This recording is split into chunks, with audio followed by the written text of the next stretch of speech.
Okay, so let's have a quick look at the first homework, which I set last week, and everything is spot on, completely correct, apart from this one question, and it was just because when you turned it into 46 over 32, you didn't notice that it can be simplified to 23 over 16.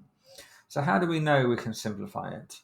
What we ask is, can these two numbers both be divided by the same number? And they can. They can both be divided by 2.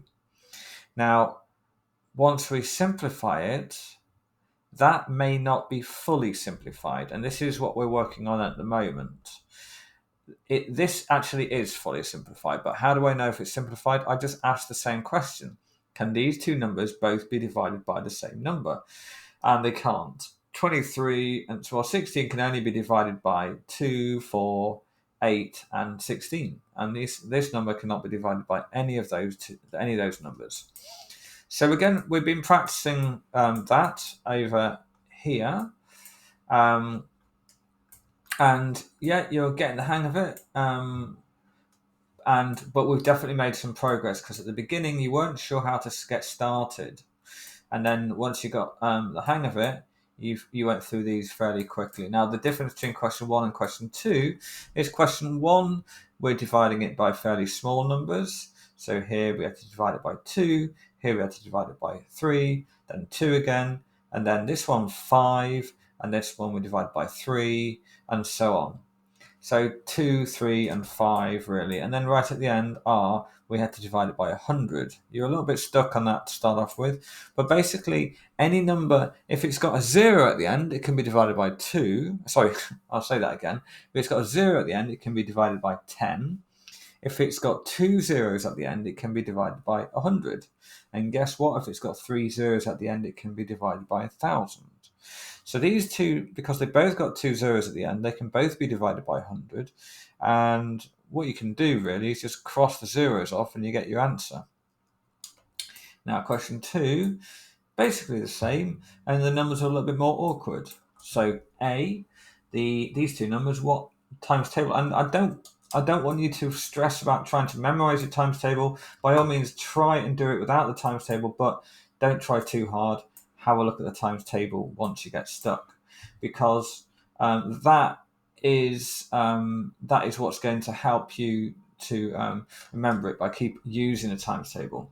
I would say if you don't, I would say try for, I don't know, 5 seconds before then giving up and having a look at the times table. And we did that, and we saw that 14 and 35 was in the 7 times table, so we need to divide it by 7. And then we used the times table again to find out how many 7s is 35, and we realised it was 5 7s, so 35 divided by 7 is 5. So moving on, then we have something like D. Now D is, you're not going to, well, you might find it in the times table, but I don't think you will actually. But you're not going to find both these numbers in the times table because they're quite big numbers. I know that they can both be divided by 25. And if you think about it, you've got 25, 2 lots of 25 is 50, 3 lots of 25 is 75, 4 lots of 25 is 100. But if you're not sure about that, you can start off by dividing it by 5. We know that 75 can be divided by 5 because it has a 5 at the end, and 100 can be divided by 5 because it has a 0 at the end. So if something's got 5 or a 0 at the end of the number, it can be divided by 5. So we can divide it by 5, but what is the answer? If we're not sure, we go to use the chunking method. 75 divided by 5, we take the 75 and chunk it into 50 and 25. So these two numbers add up to 75. So we've done this a couple of times now. So let's use a bit of highlighting to see what we've done here. That 75 is equal to the 50 plus the 25. And then the 5 is there. Okay, we keep that the same. So 50 over 5 is 10. 25 divided by 5 is 5. So now we've got 10 plus 5, which is 15. So the 15 goes at the top. And then what about 100 divided by 5? If you're not sure, if you didn't know that it was 20, then you do the chunking method again. Split it into two numbers that you can divide by 5. 50 and 50. Both get divided by 5, give me 10. Then you add them together, it gives me 20. But we're not done, because 15 over 20 can both also be divided by 5. In fact, we know it can be divided by 5 because, oh no, sorry, we didn't do that. We know that 20 can be divided, oh no, we didn't do that either. Oh, okay, well, we may know anyway that we should know that 15 and 20 can be divided by 5 because, again, they have 5 at the end of the number and 0 at the end of the number. So that becomes 3 over 4. And then we can ask again, can 3 over 4 be simplified? No. One way that we know it can't be simplified is if this number is 1, if there's the difference between these two numbers is only 1, guaranteed they can't be simplified. But otherwise, you just say, what numbers can the 3 be divided by? Well, just 3. And the 4 cannot be divided by 3. And so we're simple. It's as simple as we can go. So yeah, what I'd like you to do is try to finish this worksheet. We've got a bit more repetition here. Watch this video to help.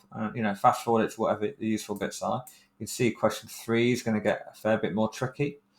But remember what I said about the times table. What does it mean if you have 5 at the end? What does it mean if you have 0 at the end? What does it mean if both numbers are even? Right? So you use these tricks. This one's a bit more tricky, but you might be able to work it out. So it might take a little bit of time, but you can always chunk it up. Maybe. I don't know, actually. That was a tricky one. Oh, yes, I know what the trick will be for F. Think about something that is in a particular... This is my hint. And think about the numbers that are near to it that are in a particular times table. I can't think of a good way to explain this. I know what I'll say. 140, I know, is in the 7 times table because 14 is in the 7 times table, and this is 14 times 10. So it's like 7 times 2 times 10. So that is in the 7 times table. Now that means that 147 is also in the 7 times table. Okay, what it is a bit more confusing, but we can work that out. That's my hint for how to work out this one. Okay, and then we've got some more complicated application questions. Okay, see how you get on with those ones as well. All right, so I'll just stop the video there.